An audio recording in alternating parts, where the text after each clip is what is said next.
Donc voilà, on a la mise en place, on a nos niveaux, on a nos suivants, et maintenant regardez, alors on fait un petit brouillon, hein, on fait donc ce qu'on appelle l'ordonnancement. Donc, on utilise les niveaux pour positionner, je vous dis, les sommets suivants pour construire, hein, et les suivants pour construire les arcs. Hein, le travail s'effectue de la gauche, début du projet, vers, hein, hop, j'ai fait une faute de frappe, vers la droite, fin du projet. Donc, regardez, on va travailler avec ça. Donc, on reprend nos tâches, les suivants et les niveaux. Alors, je crois que j'ai fait un petit... Voilà, hop, c'est dommage. Alors, A et B. Regardez, donc je fais un premier brouillon. A et B. Premier niveau, deuxième niveau, troisième niveau, quatrième niveau, cinquième, sixième et septième niveau. D'accord ? Et après, on va faire les flèches. Alors, bon, le A, on regarde les suivants. Donc, on fait les suivants de A et de B. On remarque que A n'a qu'un seul suivant qui est C, donc on fait une flèche de A vers C. De la même manière, B n'a qu'un seul suivant qui est C. On fait une flèche qui va de B vers C. Donc, vous voyez, c'est plus facile de travailler avec les suivants qu'avec les précédents. Après, on regarde, on va construire les flèches qui partent du sommet de C, c'est-à-dire celui du deuxième niveau. On ne le voit plus là, mais le C n'a qu'un seul suivant qui est D, donc une seule flèche qui va de C vers D. D, au contraire, si vous regardez l'énoncé, lui a deux suivants E et F, donc on a fait deux flèches, l'une partant vers E, l'autre par F. Après, E, il n'y a que G, alors faites attention, regardez, G fait partie du sixième niveau, alors que H, hein, regardez ici, H est aussi G, donc on a fait d'abord... On avait F, on a fait le suivant de F vers H, une flèche, et après, effectivement, G, les suivants de E, c'était G, mais aussi le suivant de H, c'était G, donc deux flèches qui arrivent en G. G n'a pas de suivant, donc il n'y a pas de flèches qui partent de G. H, hein, il n'y a qu'un seul suivant. Hein. Pourquoi H ? J'ai oublié, il n'y avait rien, I. Et I, un seul suivant qui est J. Donc on a ce tableau ici. Alors ça, bien évidemment, ça nous donne uniquement notre agencement. Maintenant, il faut arriver à la présentation du MPM elle-même, et avec le deuxième problème auquel il va falloir répondre, c'est-à-dire la fameuse durée minimale de réalisation du projet. Donc, regardez, on va avoir une présentation particulière. Voilà. Chaque tâche. Donc, au lieu de faire juste le cercle avec la codification à l'intérieur, on va avoir une présentation comme ça. Alors là, je vous ai mis que la présentation sous forme des rectangles. Vous pouvez aussi voir apparaître une présentation. En gros, il y a une surface unitaire qui est ou le rectangle ou un cercle, et que l'on divise à chaque fois en trois zones. Une partie supérieure dans laquelle on mettra la codification de la tâche, et la partie inférieure est divisée en deux. Au départ, elles vont être vides, ces cases. Hein. Il va falloir les remplir petit à petit, grâce aux durées prévisionnelles, et la partie, le nombre, hein, que moi j'ai noté TX, que l'on mettra effectivement dans la partie gauche, hein, c'est ce qu'on appellera la date au plus tôt, et la partie droite, dans cette case-là, il y aura un autre nombre que l'on appellera la date au plus tard, et que moi j'ai noté TX étoile. D'accord ? Et ces dates, donc mon graphe MPM ne sera terminé que lorsqu'effectivement, hein, on aura rempli toutes ces cases avec des nombres. Alors, je vais vous montrer comment on y arrive. Alors, par rapport à notre premier petit brouillon, hein, on va reprendre notre premier ordonnancement brouillon. On va changer notre présentation, hein, des sommets avec, hein, ce rectangle ou ce cercle, hein, divisé en trois parties. Et surtout, alors là, ne l'oubliez pas, sinon on aura un problème, hein, surtout pour la valuation, ce qu'on appelle des arcs, c'est-à-dire positionner sur notre graphique les durées prévisionnelles, on va ajouter un sommet supplémentaire, fin, que l'on va positionner effectivement le plus à droite, hein, et que l'on va relier, faites attention, non pas au sommet du dernier niveau, on va les relier au sommet du graphe n'ayant pas de suivant. Hein. Donc regardez ce que ça va donner, avec, avant l'évaluation de l'arc. Donc vous verrez, hein, on va voir ce genre de présentation. Notre tâche maintenant présentée là-dedans, de cette manière-là, avec, on va voir, suivant le cas, un certain nombre de flèches qui arrivent à ce sommet et certaines autres flèches qui en sortent. Et effectivement, on a vu que chaque tâche a une durée dx. Et bien, on va ce qu'on appelle valuer les arcs du graphe, c'est-à-dire affecter à chaque arc du graphe une durée, une valuation numérique qui là sera représentée par la durée de la tâche. Et donc là, faites attention, en MPM, on affecte à toutes les tâches, à tous les arcs qui partent du sommet X, la durée dx. Et surtout, n'affectez pas la durée dx aux flèches ou aux arcs qui arrivent à X. Donc maintenant, regardez, voilà. Voilà ce que ça donne. Je reprends mon brouillon. Voyez, je reprends mon brouillon. J'ai remis mes flèches. Maintenant, j'ai tous mes sommets qui sont représentés ici par les rectangles divisés en 3. Et regardez, effectivement, j'ai ajouté ce fameux sommet fin le plus à droite et que j'ai relié, regardez, aux deux sommets qui n'avaient pas de suivant, qui sont le sommet G et le sommet J. Et pourtant, le sommet G, regardez, ne faisait pas partie du dernier niveau, puisque le dernier niveau était uniquement constitué du sommet J. D'accord ? D'où, maintenant, regardez, j'ai repris mes données, et j'ai remis, donc, la tâche A, elle durait 8 jours, donc effectivement, j'ai affecté à la flèche, l'unique flèche qui parte de A, la valuation 8. Pareil de la même chose, si je prends ici le 15, la tâche C, normalement, si je ne me suis pas trompé, elle doit durer 15 jours, donc j'ai affecté à l'unique arc qui part de C, la valuation 15, mais par exemple, on va prendre H. H, sa durée c'est 48, et de H part effectivement deux flèches, l'une vers G, l'autre vers I, donc à ces deux arcs-là, j'affecte la même valuation, qui est la durée de la tâche H à 48 jours. C'est bon ? Alors maintenant, mon graphe MPM, donc j'ai bien l'agencement, donc je vois maintenant les tâches, comment elles se situent les unes par rapport aux autres, chronologiquement dans le temps, mais maintenant on va voir le problème à partir de ces fameuses durées prévisionnelles, en combien de temps minimum le projet peut être réalisé. D'accord ? Donc ça va être la fameuse, le remplissage en gros de mes petites cases. Alors faites attention, ce remplissage va pas se faire n'importe comment. On va commencer par remplir les cases de gauche, nos fameuses dates au plus tôt, et après on remplira les cases de droite avec ce qu'on appelle les dates au plus tard, et vous verrez qu'effectivement, vous ne pouvez pas remplir les cases de droite, c'est-à-dire les dates au plus tard, sans avoir fait le calcul préalable des fameuses dates au plus tôt. Donc les dates au plus tôt. Alors, quelle est sa définition ? Tx, la date au plus tôt de la tâche X, ça veut dire c'est la date à laquelle peut démarrer au plus tôt la tâche considérée. Donc qu'est-ce que ça veut dire ? Pourquoi au plus tôt ? N'oubliez pas, certaines tâches ont besoin aussi de ce que l'on appelle des tâches précédentes, mais aussi ce qu'on appelle des tâches prérequises.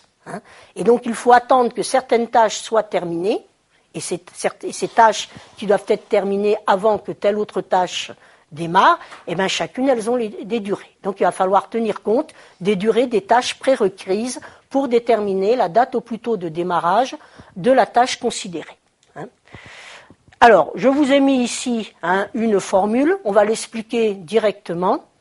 On va voir donc que pour calculer les dates au plus tôt, on va faire un travail de la gauche vers la droite, c'est-à-dire du début du projet jusqu'à la fin du projet. On va travailler par niveau. Et puis, effectivement, comment se calculeront à chaque fois les dates au plus tôt de chacune des tâches.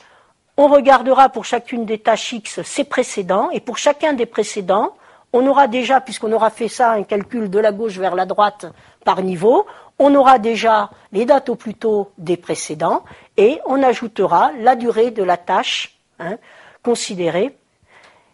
Et si effectivement il y a plusieurs précédents, on comparera ces petites sommes, et là faites très attention. Le piège, c'est de dire, tiens, on cherche la durée minimale de réalisation du projet.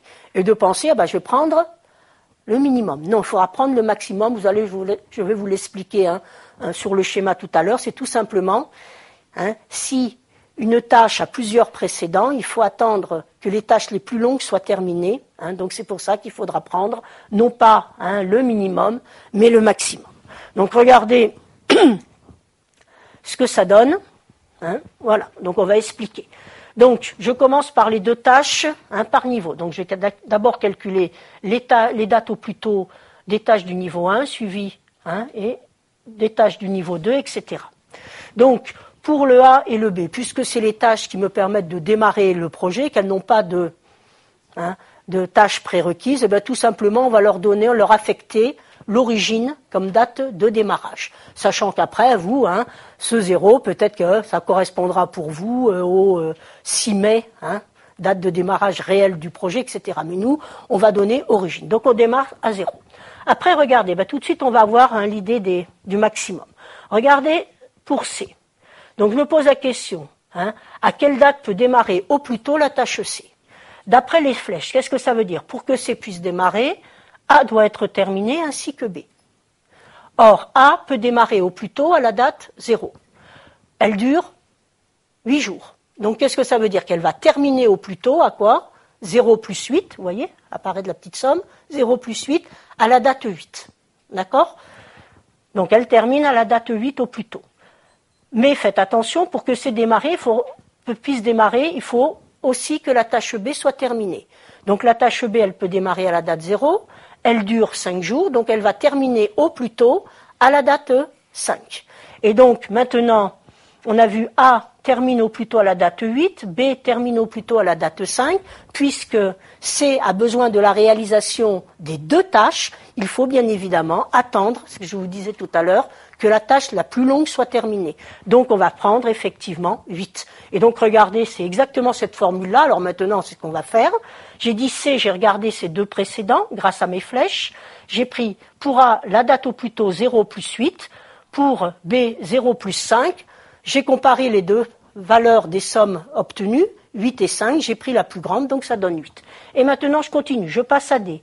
D n'a qu'un seul précédent qui est C. Donc je prends là, 8 plus 15, ça fait 23. Et je continue. Maintenant, je m'intéresse à E et F. Ça, c'est E. Donc, il n'y a qu'un seul précédent pour eux, c'est D. 23 et 5, 28. Même chose pour F. 25 et 3, 28. Vous voyez, on n'a même pas besoin d'une calculatrice. H. Donc, faites attention. Ne cherchez pas la date au plus tôt de G avant d'avoir calculé celle de H. D'accord? Donc, c'est toujours par niveau. Donc, H, F, 28 et 4, 32. Regardez G. Alors là, il y a deux précédents, donc là, on va utiliser le maximum. Donc, on fait le maximum entre 28 et 35, ce qui devrait faire 61, c'est ça? 63. Et 32 plus 48 qui fait 80. On prend le plus grand, ça fait 80. Là, pour I, il n'y a qu'un seul précédent. 32 plus 48, ça fait 80. Là, J, il n'y a qu'un seul précédent I. 80 plus 12, ça fait 92. Et regardez, de nouveau, problème pour le sommet fin qui a deux précédents, G et J. Donc 80 plus 5, 85, ou 92 plus 8, 100. Et donc, je prends le maximum, ça fait 100. D'accord? Et donc, vous voyez, en MPM, effectivement, on a rajouté ce sommet fin. Et si on n'avait pas rajouté ce sommet fin, vu l'évaluation des sommets au niveau des durées des différentes tâches, et bien, si on n'avait pas eu ces arcs qui partaient des sommets G et J, et bien, on n'aurait pas pu avoir cette évaluation. D'accord? Alors vous allez voir, ça effectivement, le sens, ça va être la fameuse durée minimale de réalisation du projet. Alors on pourrait s'arrêter là, effectivement, pour répondre au problème de départ, mais on a été un petit peu plus loin.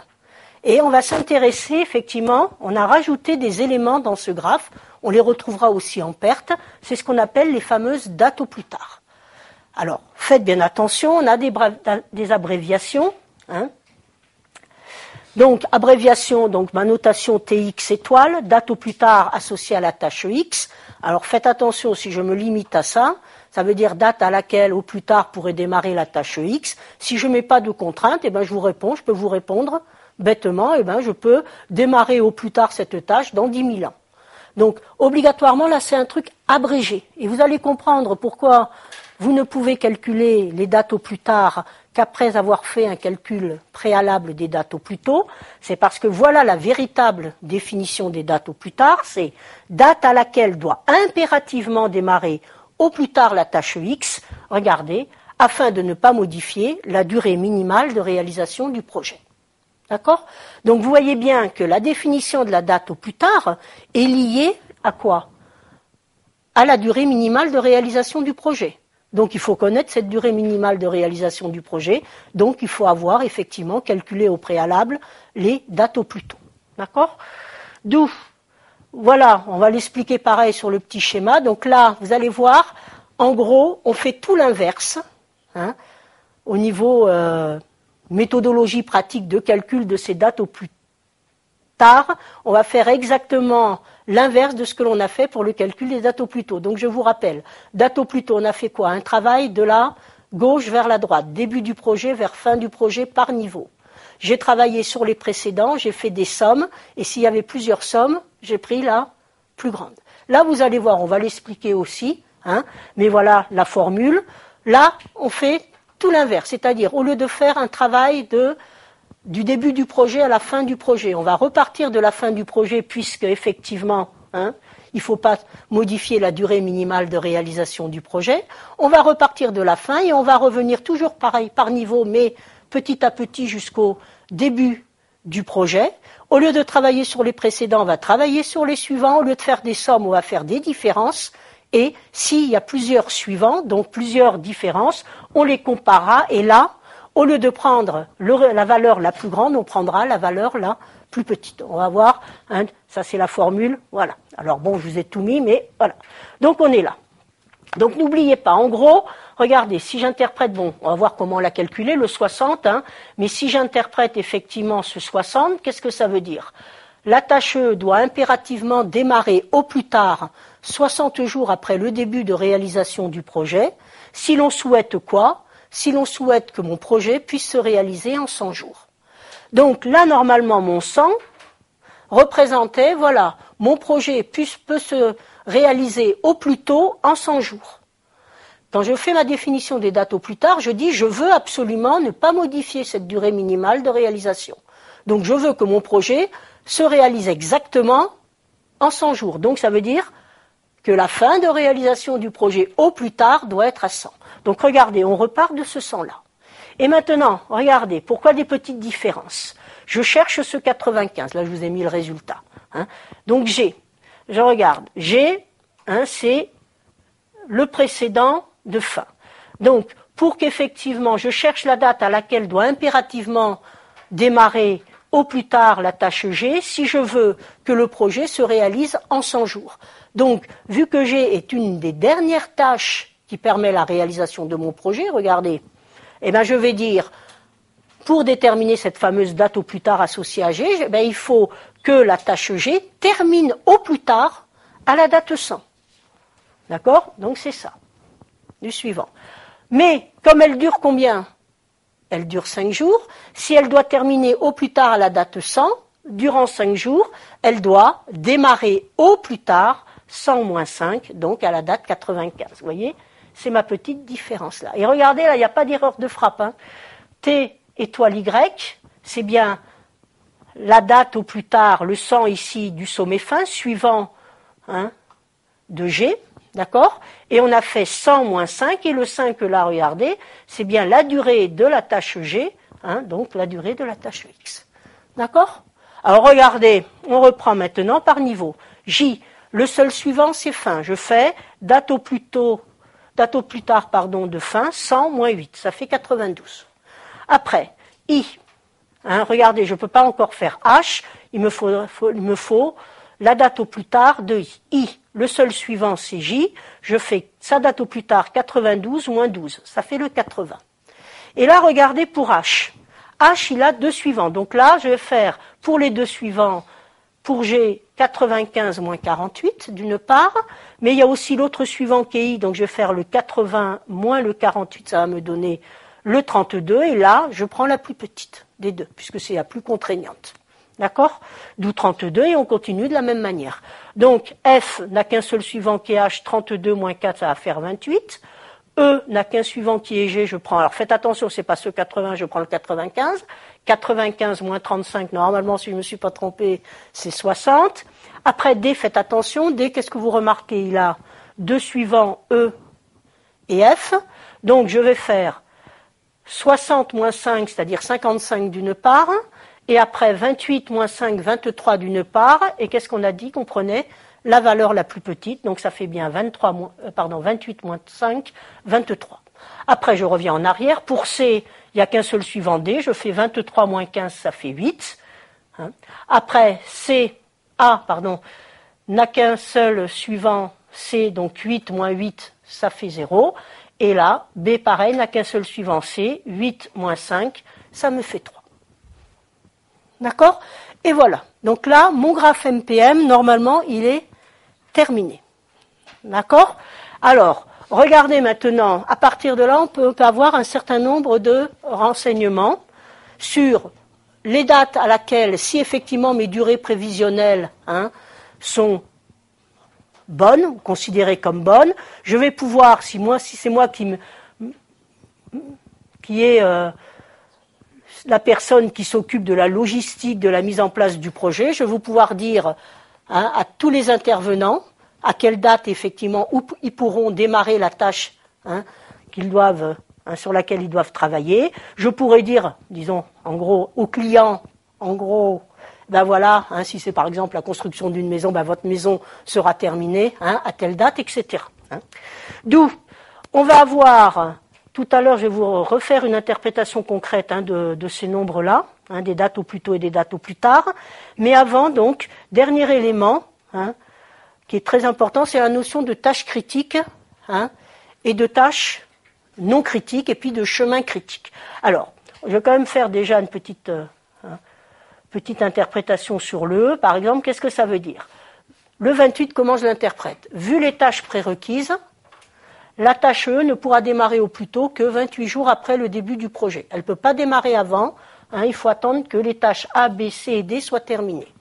Mais si je souhaite que mon projet se réalise en 100 jours, il faut impérativement que la tâche E démarre au plus tard à la date 60, c'est-à-dire 60 jours après le début de réalisation de ce fameux projet. Et donc, vous voyez apparaître un flottement, vous voyez, ce que j'appelle le flottement entre 60 et 28. C'est-à-dire que j'ai une marge sur le démarrage si la seule chose qui m'intéresse, c'est que mon projet se réalise toujours en 100 jours. Alors vous verrez, ça sera dans la deuxième partie, ça sera ce qu'on appelle la marge totale.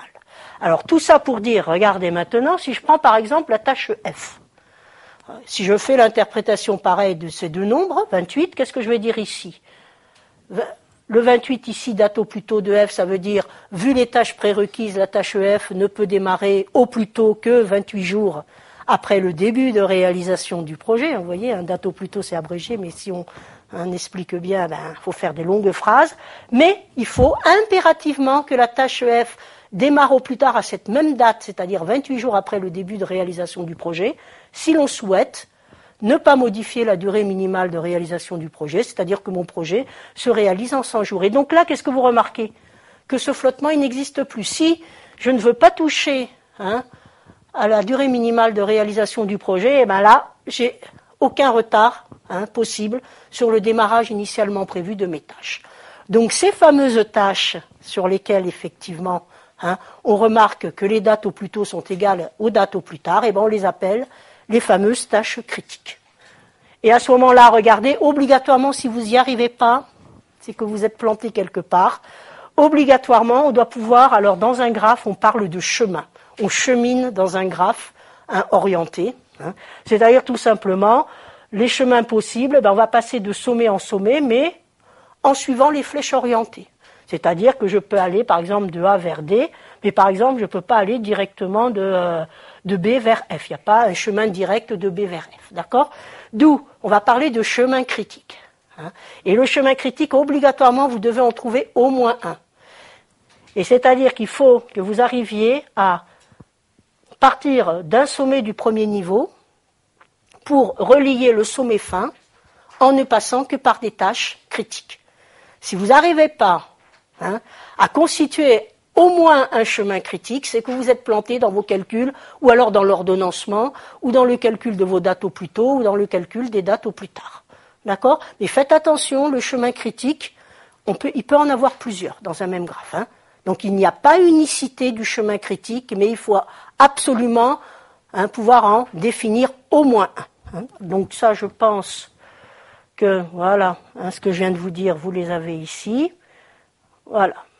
Donc pour les tâches critiques, c'est les tâches pour lesquelles les dates au plus tôt sont égales à les dates au plus tard. Donc on en détecte 7, A, C, D, F, H, I et J. Et il n'y a qu'un seul chemin critique, c'est le chemin, alors vous voyez bien que j'ai mis petit s entre parenthèses, donc ça veut bien montrer qu'on peut avoir sur le même graphe plusieurs chemins critiques. Et donc là, il n'y en a qu'un seul, donc regardez, on a l'habitude de le définir en faisant, donc vous avez bien vu, j'ai mis des parenthèses, c'est-à-dire que c'est une suite ordonnée. Vous mettez les tâches dans l'ordre. Voilà. Et donc la durée minimale de réalisation du projet, c'est donc la date au plus tôt et la date au plus tard du sommet fin, DMR, durée minimale de réalisation, c'est égal à 100 et maintenant on en fait une interprétation concrète. Donc le projet peut être réalisé en un minimum de 100 jours. Donc il ne peut pas être, vu les durées probables des différentes tâches, il ne pourra pas être réalisé en moins de temps.